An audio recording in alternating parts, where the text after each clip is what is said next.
Sir, ബഹുമാനപ്പെട്ട governor അവതരിപ്പിച്ച നയപ്രഖ്യാപനത്തിന് നന്ദി രേഖപ്പെടുത്തിക്കൊണ്ട് പ്രിയപ്പെട്ട ശ്രീ ടി.പി. രാമകൃഷ്ണൻ അവതരിപ്പിച്ച പ്രമേയത്തെ ഞാൻ പിന്തുണയ്ക്കുകയാണ്. സാർ, കേരളത്തിൻ്റെ വികസന പുരോഗതിയെക്കുറിച്ചും ഭാവി കാഴ്ചപ്പാടിനെക്കുറിച്ചുമെല്ലാം സംക്ഷിപ്തമായി നയപ്രഖ്യാപനത്തിൽ രേഖപ്പെടുത്തിയിരിക്കുകയാണ്. കണ്ണു തുറന്ന് കാണുന്നവർക്കും നന്നായി ചിന്തിക്കുന്നവർക്കുമെല്ലാം ഈ ഗവൺമെൻറ് നമ്മുടെ കാലത്തിന് അനുയോജ്യമായി മുന്നോട്ട് പോകുന്ന മികച്ച സർക്കാരാണെന്ന് കൃത്യമായി സാർ പറയാൻ കഴിയും. കേരളത്തിൽ IAS ഓഫീസർ ബഹുമാനപ്പെട്ട മുഖ്യമന്ത്രിയെക്കുറിച്ച് സമീപകാലത്ത് പറഞ്ഞ ചില കാര്യങ്ങൾ, വൻകിട പദ്ധതികൾ എല്ലാം കടലാസിൽ ഒതുങ്ങുന്ന കാലം കേരള ജനത ഇന്ന് മറന്നിരിക്കുകയാണ് എന്ന് നമുക്ക് പറയാൻ സാധിക്കും. അസാധ്യമായി തോന്നിപ്പിക്കുന്ന അനേകം ബൃഹത് പദ്ധതികളെ യാഥാർത്ഥ്യമാക്കുവാനുള്ള ശ്രീ പിണറായി വിജയൻ്റെ ദൃഢനിശ്ചയവും ഇച്ഛാശക്തിയും മാർഗദർശനവും നമുക്കൊരു മാതൃകയാണ്. കേരള ചരിത്രം കരുത്തുറ്റ വികസന നായകൻ എന്ന് വിലയിരുത്താൻ പോകുന്ന മുഖ്യമന്ത്രിയാണ് ശ്രീ പിണറായി വിജയൻ. സാർ, ഇത് പറഞ്ഞത് CPM-ൻ്റെയോ CPI-യുടെയോ സംസ്ഥാന സെക്രട്ടറിമാരല്ല സാർ. കേരളത്തിൽ ശ്രദ്ധേയായിട്ടുള്ള ദിവ്യ S. അയ്യർ IAS ആണ്. പ്രിയപ്പെട്ട ശ്രീ ശബരിനാഥിൻ്റെ ഭാര്യ കൂടിയായിട്ടുള്ള IAS ഓഫീസറാണ് കേരളത്തിലെ പ്രിയപ്പെട്ട മുഖ്യമന്ത്രിയെക്കുറിച്ച് പറഞ്ഞത്. ഇതിങ്ങനെ പറയാൻ കാരണം, ഈ കേരളത്തിൻ്റെ സാമൂഹ്യ ജീവിത ക്രമത്തിൽ ഈ ഗവൺമെൻറ് എത്രമാത്രം നന്നായി മുന്നോട്ട് പോകുന്നു, അതിനെത്ര ഭംഗിയായി നേതൃത്വം കൊടുക്കുന്ന ആളായി മുഖ്യമന്ത്രി മാറിയിരിക്കുന്നു എന്നതിനെ അടിസ്ഥാനമാക്കിയിട്ടാണ് ഇങ്ങനെ പറയുക. ഇവിടെ ഇപ്പോൾ രാവിലെ ശ്രീ വിശ്വനാഥ് സംസാരിക്കുമ്പോൾ മുഖ്യമന്ത്രിയെക്കുറിച്ച് കവിത എഴുതിനെ ആക്ഷേപിച്ചു പറഞ്ഞു. കേരളത്തിൻ്റെ പ്രതിപക്ഷ നേതാവിനെ കുറിച്ച് ആരെങ്കിലും കവിത എഴുതുമോ? ആരെങ്കിലും എഴുതുമോ? ഈ സഭയിൽ സ്പീക്കറോട് കൈ ചൂണ്ടി ഷൗട്ട് ചെയ്യുന്ന ആളെ കുറിച്ച്, മുഖ്യമന്ത്രിയെ കുറിച്ച് മോശമായി സംസാരിക്കുന്ന ആളെ കുറിച്ച്, പാർട്ടിക്ക് അകത്ത് തന്നെ മുതിർന്നവരെ പോലും ദാഷ്ട്യത്തോടെ പെരുമാറുന്ന ആളെ കുറിച്ച്, ദാഷ്ട്യത്തിന്റെ പ്രതിരൂപമായി നിൽക്കുന്ന VD സതീശനെ കുറിച്ച് കേരളത്തിൽ ആരെങ്കിലും കവിത എഴുതുമോ സാർ? K. സുധാകരനെ കുറിച്ച് കവിത എഴുതുമോ? കേരളത്തിൽ മുഖ്യമന്ത്രിയെ കുറിച്ച് എഴുതാൻ അത്യാവശ്യം പറ്റുന്നതൊക്കെ എഴുതും. ഇപ്പം ഞാൻ എഴുതിയിട്ടുണ്ട്. മുഖ്യമന്ത്രിയെ കുറിച്ച്, ആരാധ്യനായ VS-നെ കുറിച്ച്, ബാലഭാസ്കറിനെ കുറിച്ച്, ഗൗരി ലങ്കേഷിനെ കുറിച്ചൊക്കെ എനിക്ക് പറ്റുമ്പോൾ ഞാനും എഴുതിയിട്ടുണ്ട് സാർ.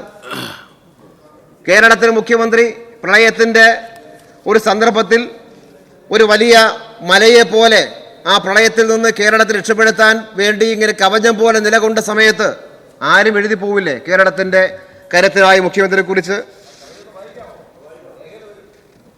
വായിക്കണോ? അപ്പം അതിൽ സാർ രണ്ടുപേരെ അതിനകത്ത് പറയാം. നമുക്ക് ഒരാളെ കുറിച്ച് അത്തരമൊരു സന്ദർഭത്തിൽ ഒരു വ്യക്തിയെക്കുറിച്ചോ സംഭവത്തെക്കുറിച്ചോ അല്ല ഒരു സംഭവത്തെ അതിജീവിക്കാൻ കഴിയുന്ന കരുത്തിനെ കുറിച്ചോ നമ്മൾ എഴുതും. അതിനെ പ്രയോഗിക്കാൻ കഴിയുന്ന ഏറ്റവും മനോഹരമായി എന്തുണ്ട് അതെല്ലാം പ്രയോഗിക്കപ്പെടും. അങ്ങനെയാണ് എഴുതുന്നത്. ശിഖരങ്ങൾ മുറിയാത്ത മലയാണു നീ, നീരുറവ വറ്റാത്ത പുഴയാണു നീ. ശിഖരങ്ങൾ മുറിയാത്ത മലയാണു നീ, നീരുറവ വറ്റാത്ത പുഴയാണു നീ.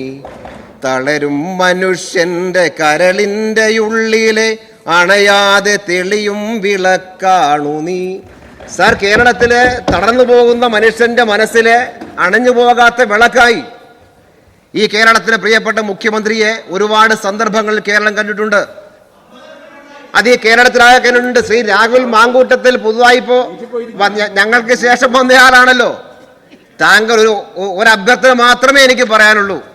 ദയവ് ചെയ്ത് നിങ്ങളുടെ പ്രതിപക്ഷ ശ്രീ VD സതീശന്റെ ക്ലാസ്സിൽ പോയി ഇനിയും ഇരിക്കരുത് എന്നൊരു അഭ്യർത്ഥന മാത്രമേ അദ്ദേഹത്തോട് എനിക്ക് പറയാൻ വേണ്ടിയുള്ളൂ സാർ. സാർ, ദീർഘമായിട്ട് ഞാൻ പറഞ്ഞു പോകുന്നില്ല. ഇവിടെ പ്രിയപ്പെട്ട ശ്രീ രമേശ് ചെന്നിത്തല, അദ്ദേഹവും അതുപോലെ പ്രതിപക്ഷ നേതാവ് ഇപ്പോൾ ഈ സഭാവേദിയെ കോൺഗ്രസിനകത്തെ ചക്രവളത്തെ പോരാട്ട വേദിയാക്കി മാറ്റുകയാണ്. തമ്മി മത്സരിക്കാൻ വേണ്ടിയുള്ള രീതിയാക്കി മാറ്റുകയാണ്. സമീപ സമയത്ത് നമ്മുടെ എല്ലാ ശ്രദ്ധയിലേക്ക് വന്ന ഈ 15ാം സഭയിലെ രാഷ്ട്രീയ വഞ്ചനയുടെ പ്രതിരൂപമായ സാക്ഷാൽ PV അൻവർ എങ്ങനെ TMC പോയി എന്ന് ആർക്കും പിടിയിട്ടിട്ടില്ല. ഒരാൾക്ക് മാത്രം അറിയാം എങ്ങനെ പോയി എന്നുള്ള കാര്യം. സാക്ഷാൽ രമേശ് ചെന്നിത്തല യൂത്ത് കോൺഗ്രസിന്റെ അഖിലേന്ത്യാ പ്രസിഡന്റ് ആയിരിക്കുമ്പോൾ അഖിലേന്ത്യാ ജനറൽ സെക്രട്ടറി ആയിരുന്നു സാക്ഷാൽ ബംഗാൾ മുഖ്യമന്ത്രി മമതാ ബാനർജി. കേരളത്തിലെ കോൺഗ്രസിന്റെ ഉള്ളിലെ പൊളിറ്റിക്സിന്റെ ഭാഗമായി ഒരു ഘട്ടത്തിൽ രമേശ് ചെന്നിത്തലയെ ചവിട്ടിത്തള്ളി മുന്നിലേക്ക് കടന്നിരുന്ന സതീശനെ വീണ്ടും ചവിട്ടി പുറകോട്ട് തള്ളാൻ വേറെ വഴിയൊന്നും കാണാതെ വന്നപ്പോൾ ഇപ്പൊ അൻവറിനെ കൂട്ടിയിരിക്കുകയാണ്. മലബാർ മേഖല എന്തോ സംഭവമാണെന്ന് ഇദ്ദേഹം പറഞ്ഞു വെച്ചിരിക്കുകയാണ്. അപ്പൊ അവിടുന്ന് ഒരു 60 സീറ്റ്, ഞാൻ ഈ പറയുന്നത് TMCയുടെ സംസ്ഥാന പ്രസിഡന്റ് കഴിഞ്ഞ ദിവസം നടത്തിയ പ്രസ്താവനയാണ്. ഒരാൾ മിണ്ടിയിട്ടില്ല. ഈ ബന്ധം പറഞ്ഞാണ് രമേശ് ചെന്നിത്തല മുഖ്യമന്ത്രിയാക്കണം, വടക്കുന്ന് കുറെ സീറ്റ് ഞങ്ങൾ വാങ്ങിച്ചു കൊടുക്കാൻ പറ്റും, അദ്ദേഹത്തെ ക്യാബിനറ്റ് മന്ത്രിയാക്കും. ഇതാണ് പാക്കേജ്. ആര് പറഞ്ഞതാണ്? TMCയുടെ സംസ്ഥാന പ്രസിഡന്റ് ആയിട്ടുള്ള ആൾ പരസ്യമായിട്ട് പറഞ്ഞ കാര്യമാണ്. ഇങ്ങനെ എല്ലാം കൂടെ ഏർപ്പാടുകൾ നടന്നുകൊണ്ടിരിക്കുമ്പോൾ ഇവിടെ വന്നിട്ട് കോൺഗ്രസിന്റെ അകത്ത് യോഗ്യത നിർണ്ണയിക്കാൻ പിണറായി വിജയനെ ചീത്ത പറഞ്ഞാൽ അധികം പറയുന്ന ആരോ അവരെ നേതാവാക്കുമെന്ന് വിചാരിച്ചിരിക്കുകയാണോ? അതുകൊണ്ടാണ് ഇങ്ങനെയൊക്കെ പറയുന്നത്. ശ്രീ രമേശ് ചെന്നിത്തല അദ്ദേഹം എന്തെല്ലാമാണ് പറയുന്നത്, മറ്റേ അദ്ദേഹം എന്തൊക്കെയാണ് പറയുന്നത്. ഇന്നലെ ഇവിടെ നേരത്തെ ശ്രീനിജൻ പറഞ്ഞു, സ്പീക്കറോട് പറഞ്ഞത് എങ്ങനെയാ, എന്ത് പെരുമാറ്റം നടത്തിയത്, തെമ്മാടത്തിന് കാണിക്കുന്നതല്ലേ ചോദിച്ചു. സഭയിൽ സഭാരേഖയിലുണ്ടോ അദ്ദേഹം പറഞ്ഞ കാര്യം? പേപ്പർ പഠിച്ച് ദൂരേക്ക് എറിയല്ലേ, എന്നിട്ട് പുറകോട്ട് മാറ്റിയിട്ട് പുറകിരിക്കുന്ന പുറത്ത് ഇറങ്ങി ഡയസിനടുത്തേക്ക് വരാൻ പറയാണ്. കൈ ചൂണ്ടുന്ന ഭാവം കണ്ടാൽ എങ്ങനെയാണ് ഒരു ജനാധിപത്യ സമൂഹത്തിന്റെ ഭാഗമായി ഇവരെയെല്ലാം എങ്ങനെ അംഗീകരിക്കാൻ പറ്റും? ഈ നാടിന് ഈ സഭാവേദിയെ പോലെ ഇതുപോലെയുള്ള മോശത്തരം കാണിക്കാൻ ഉപയോഗപ്പെടുന്ന രീതികൾ കാണാൻ പറ്റും. ഇവിടെ ബ്രൂവറിയുമായി ബന്ധപ്പെട്ട കാര്യം പറഞ്ഞു. ശ്രീ രമേശ് ചെന്നിത്തല നല്ല പരിചയമുണ്ട്, കർണാടകത്തില് നല്ല പരിചയമുള്ള ആളാണ്. പലപ്പോഴും മിക്കവാറും കർണാടകം, മഹാരാഷ്ട്ര പോലുള്ള സ്ഥലത്തെല്ലാം അദ്ദേഹത്തിന് ചാർജ് കിട്ടാറുണ്ട്. AICCയുടെ സാരഥി തരുന്ന സമയത്ത് അവിടുത്തെ ഏർപ്പാടറിയാമല്ലോ. സാരഥി പട്ടികയിൽ വരണമെങ്കിൽ തന്നെ ലക്ഷങ്ങൾ ഫീസ് കൊടുക്കണം. അതാണ് ഇവിടുത്തെ കോൺഗ്രസ്. ഫീസ് കൊടുത്താൽ മാത്രം പോരാ, പിന്നെ ചാർജുകാരനെ പോയി കാണും, പ്രത്യേകം കാണും. ആര് ചാർജായിട്ട് പോയാലും പലപ്പോഴും ഇവിടുന്ന് പല ആൾക്കാരും ചാർജായി പോകുന്നത് മഹാരാഷ്ട്ര, കർണാടക പോലുള്ള സ്ഥലത്താണ്. എവിടുന്ന ഈ പൈസ?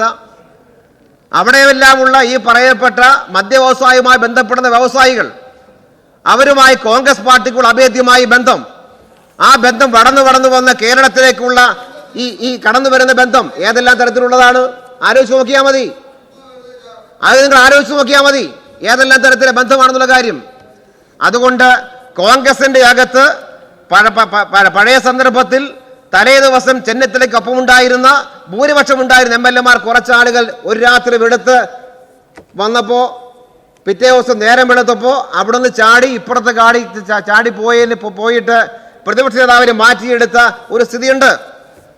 ഇപ്പോൾ 4ാം വർഷത്തിലേക്ക് കടക്കുമ്പോൾ ബാറ്റണുമായി ഓടുകയാണ്. അവസാന തോട്ടമാകുമ്പോൾ ഇച്ചിരി വേഗത്തിൽ ഓടണം എന്ന വിചാരത്തിൽ വന്ന് ഈ സഭയിൽ വന്ന് എന്തെങ്കിലും പറഞ്ഞോ? അടിസ്ഥാനപരമായി വസ്തുതാപരമായി വല്ലതും പറഞ്ഞോ? പുകമറി ഉണ്ടാക്കിയതല്ലാതെ. ബ്രൂവറിയുമായി ബന്ധപ്പെട്ട ഏതെങ്കിലും മന്ത്രിമാർ ഈ ഭരണത്തിന്റെ ഭാഗമായി ആരെങ്കിലും ഒരു അനാവശ്യം കാണിച്ച് പറയാനുണ്ടോ? അതുമായി ബന്ധപ്പെട്ട് മാത്രമല്ല, ഈ ഗവൺമെന്റ് വന്ന ശേഷമുള്ള കാലമാകെ നിങ്ങൾ എടുത്തു നോക്ക്. വസ്തുതാപരമായി തെളിവോടുകൂടി ഈ കേരളത്തിൽ വിശ്വസിക്കാൻ പാകത്തിൽ ഈ കേരളം ഭരിക്കുന്ന മുഖ്യമന്ത്രി മുതൽ ഞങ്ങളുടെ മന്ത്രിമാർ ഓരോ ആൾക്കാരുടെ അടുത്ത് നിങ്ങൾ ചൂണ്ടിപ്പറയും, ഏതെങ്കിലും ഒരാൾ ഒരു 10 രൂപ കാശിന്റെ അനാവശ്യം കാണിച്ചു എന്ന് പറയാൻ, തെളിയിക്കാൻ ഈ കേരളത്തിൽ 8 കൊല്ലക്കാലം നിങ്ങൾക്ക് സാധിച്ചോ എന്ന കാര്യം നിങ്ങൾ തന്നെ പരിശോധിച്ചാൽ മതി. ഉണ്ടോ? പറയാൻ പറ്റുമോ? 8 കൊല്ലക്കാലം കേരളം പുറകോട്ട് പോയോ? ഈ നാടിന് ജീവിതം നിങ്ങൾ നോക്ക്. ചട്ടം 300 അനുസരിച്ച് സഭയിൽ മുഖ്യമന്ത്രി നടത്തിയ പ്രസ്താവനയുണ്ട്. ആ പ്രസ്താവനയെ തുടർന്ന് ഈ കേരളത്തിൽ ഉണ്ടാക്കിയ വ്യത്യാസമില്ലേ? ഓരോ വകുപ്പിലും ഉണ്ടാക്കുന്ന മാറ്റങ്ങളില്ലേ? കൃത്യമായി പെൻഷൻ കൊടുക്കുകയാണ്, ഗഡുക്കളായി കുടിശ്ശിക കൊടുക്കുമെന്ന് പറഞ്ഞു. ഇപ്പോൾ നാളെ മുതൽ ആ 2 ഗഡു പെൻഷൻ 3200 ഇപ്പോൾ നാളെ തൊട്ട് കൈ കിട്ടാൻ പോവാണ്. കേരളത്തെ അടിസ്ഥാന സൗകര്യ വികസന രംഗത്തുണ്ടായ മാറ്റം, 90,000 കോടി കിബി പദ്ധതി, പൊതുമരാമത്ത് വകുപ്പിന്റെ ഭാഗമായി ഉണ്ടാക്കിയ നേട്ടം, 60% റോഡുകൾ BMBC ആയി മാറിയ കേരളം, 100 പാലങ്ങൾ 3 കൊല്ലം കൊണ്ട് പൂർത്തിയാക്കിയ കേരളം, ഇന്ത്യയിൽ 2 വർഷക്കാലം 2023-ലും 2022-ലും 2 വർഷക്കാലം ഏറ്റവും കൂടുതൽ പേർക്ക് സൗജന്യമായി ചികിത്സ കൊടുത്ത കേരളം. അതല്ലേ ഈ കേരളം? എനിക്ക് അഭിമാനമുണ്ട്. കഴിഞ്ഞ വർഷം ഏറ്റവും കൂടുതൽ പേർക്ക്, ഇന്ത്യയിൽ ഏറ്റവും കൂടുതൽ പേർക്ക് സൗജന്യമായി ചികിത്സ കൊടുത്ത ഇൻസ്റ്റിറ്റ്യൂഷൻ എൻ്റെ മണ്ഡലത്തിലെ ആലപ്പുഴ മെഡിക്കൽ കോളേജാണ് എന്ന കാര്യത്തിൽ എനിക്ക് അഭിമാനമുണ്ട് സാർ. ഈ കേരളം കാണുന്ന മാറ്റമില്ലേ? പ്രൈമറി ഹെൽത്ത് സെന്റർ മുതൽ മേലേക്ക് നോക്കിയാൽ ഇത് കാണാൻ പറ്റും. വ്യവസായ രംഗത്തുണ്ടാക്കിയ മാറ്റം, 28ാം സ്ഥാനം, പിന്നെ 15ാം സ്ഥാനം, ഇപ്പോൾ 1ാം സ്ഥാനം കേരളത്തിന്. ഈ ഭാവിയിലേക്ക് ഈ കേരളം ചുവടുവെക്കപ്പെടുമ്പോൾ, അങ്ങനെ മാറ്റപ്പെടുന്ന കേരളത്തിൽ ഏറ്റവും മികച്ച നിലയിലേക്ക് ഈ നാടിനെ മുന്നോട്ട് കൊണ്ടുപോകാൻ പരിശ്രമിക്കുന്ന ഏത് വകുപ്പ് നോക്കിയാലും കാണാം. വിദ്യാഭ്യാസ വകുപ്പ് നിങ്ങൾ നോക്ക്, നിങ്ങളിരിക്കുന്ന കാലത്ത് സ്കൂൾ പൂട്ടാൻ വെച്ചു. ഇപ്പോഴോ ഞങ്ങൾ സ്കൂൾ പൂട്ടുകയാണോ? കേരളത്തിലെ നൂറുകണക്കിന് സ്കൂളുകൾ കോടാനുകോടി രൂപ മുടക്കി നിർമ്മിച്ച് പുതിയ തരത്തിലേക്ക് നിർമ്മിച്ച് ഏറ്റവും മനോഹരമായ സ്കൂളുകളായി കേരളത്തിൽ വിദ്യാലയങ്ങൾ മാറിക്കൊണ്ടേയിരിക്കുന്നു. ഏത് വകുപ്പ് നോക്കിയാലും ഇങ്ങനെ പറയാൻ പറ്റും. 3 ലക്ഷം പട്ടയങ്ങൾ കേരളത്തിൽ കൊടുത്തു.